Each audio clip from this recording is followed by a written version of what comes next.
Hello everyone. आज हम पढ़ेंगे यूज़ ऑफ ए एन और द पार्ट 2।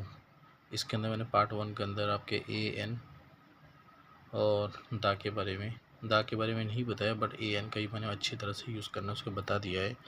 आज हम पढ़ेंगे द, और इसके अंदर पार्ट 2 के अलावा और भी एक स्पेशल में आपके लिए यूज़फुल यूजेस ऑफ द का मैं अलग से पार्ट बनाऊंगा, बट यहाँ पर मैं आपको और अच्छी तरह से समझाना चाहूँगा, और वो है आपके ए एन का कंसेप्ट बहुत ही ईजी है। अगर कोई फर्स्ट टाइम देख रहा है तो उसके लिए काफ़ी ज़्यादा ईजी होगा, और जो पहले से जानता है उसके लिए कोई प्रॉब्लम नहीं है, वो तो वैसे ही समझ जाएगा। असल में हमारे को मालूम होना चाहिए कि ए एन का यूज़ दो तरीके से होता है। जैसे कि मैं यहाँ पर कोई डेफिनेशन लिखा है जो वेरी इंपॉर्टेंट है। कोई वर्ड वोवेल साउंड से स्टार्ट हो रहा है, कॉन्सोनेंट साउंड से, उससे कॉन्सोनेंट साउंड से अगर उसको आइडेंटिफाई करने के लिए बड़ा ही सिंपल नियम है और रूल है। जिस वर्ड के पहले ए एन का यूज़ करना हो उसे हिंदी में लिख लो। जिस वर्ड के पहले ए एन का यूज़ करना है आप उसको क्या करो, हिंदी में लिख लो। अगर आप इसको हिंदी में लिख लेंगे तो आपको पूरी बात क्लियर हो जाएगी। जैसे सिंपल सी बात है, हिंदी में आपने पढ़ा होगा सीवर, और सीवर इंग्लिश में क्या होता है आपके, जिसको बोलते हैं वोवेल्स। अगर जैसे यहाँ पर वोवेल्स कितने होते हैं, ए ई आई ओ यू, आपके टोटल वोवेल्स होते हैं 5। इन 5 वोवेल्स को आप क्या कहते हैं, इसी को हिंदी में बोले जाते हैं वो आपके स्वर। आ ई ऊ ए ऐ ओ औ अं आ। इसी तरह से आपके कॉन्सोनेंट जो होते हैं हमारे इंग्लिश के अंदर, जो वोवेल्स है उसके अलावा जितने भी वर्ड होते हैं आपके, टोटल आपके 26 होते हैं। उसमें से आप अगर उसको 5 निकाल देंगे तो 21 बच जाएंगे। 21 आपके कॉन्सोनेंट होते हैं, और इसके अलावा 21 आपके कॉन्सोनेंट होते हैं और 5 आपके वोवेल्स होते हैं। और इसके अंदर आपको बताया जा रहा है कि व्यंजन क ख ग घ, अगर ये वर्ड, अगर क ख ग वर्ड यानी क से लेकर पूरे आपके या तक पूरे वर्ड अगर आपके ये आते हैं तो समझ लेना है आपको वहाँ पर आपको क्या करना है, आपको वहाँ पर आपको ए का यूज़ करना है। अगर कहीं पर वोवेल्स यानी सीवर का ही आ जाता है, जैसे आ ई उसको हिंदी में लिख लो, आपको पता चल जाएगा। तो आप समझ लेना वहाँ पर आपको एन का यूज़ करना है। Identify the A N under below, मैंने यहाँ पर कुछ वर्ड लिखे हैं जिसको आपको आइडेंटिफाई करना है, पता लगाना है कि किस तरह से वहाँ पर यूज़ करेंगे। जैसे यहाँ पर यूनिवर्सिटी लिखा है मैंने, तो यूनिवर्सिटी जो लिखा है यहाँ पर यूनिवर्सिटी, आप इसके अंदर अगर हिंदी में लिख के देखोगे तो आपकी यूनिवर्सिटी का यहाँ पर या आ रहा है। तो और या जो होता है आपके ई में नहीं आ रहा, बल्कि इसमें, इसलिए हमने क्या करते हैं यहाँ पर ए लगा दिया है। इसी तरह से आप इसको ओवर के अंदर लिखोगे, उसको हिंदी में लिख के दो तो आ रहा है, तो आने की वजह से हमने यहाँ पर एन लगा दिया है।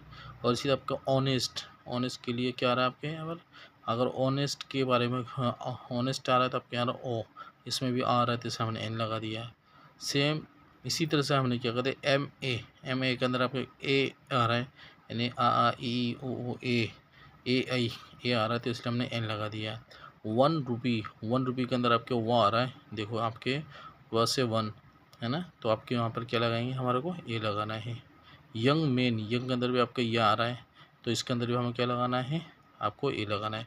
अच्छा, यहाँ पर कन्फ्यूजिंग वाली बात ये हो सकती है कि आपके जो 1 है यहाँ पर, ये 1 को आपको सोचने लगे भाई यहाँ पर तो वॉवल्स है, तो वॉवल्स होने की वजह से यहाँ तो एन आना चाहिए, बट यहाँ पर ए आ रहा है, तो ये आपकी कन्फ्यूजिंग क्या वर्ड है। इसी वजह से उसको कन्फ्यूज को दूर करने के लिए मैंने सिंपल सी मेथड बता दिया है कि आपको इसको हिंदी में लिख के देखना है, और आपको जैसे लिखोगे ऑटोमेटिक आपको उसके बारे में पता चल जाएगा।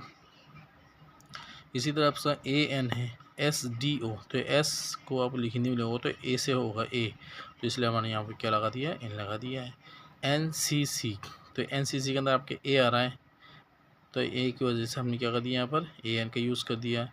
उर्दू तो आप अगर इसको लिख दो तो उर्दू के अंदर आपका ऊ आ रहा है, तो आ ई ऊ एन आ रहा है, इसलिए आपके यहाँ पर हमने एन लगा दिया है। एफ़ के अंदर भी आपके ए आ रहा है, इसलिए हमने यहाँ पर क्या कर दिया है, एन का यूज़ कर दिया है।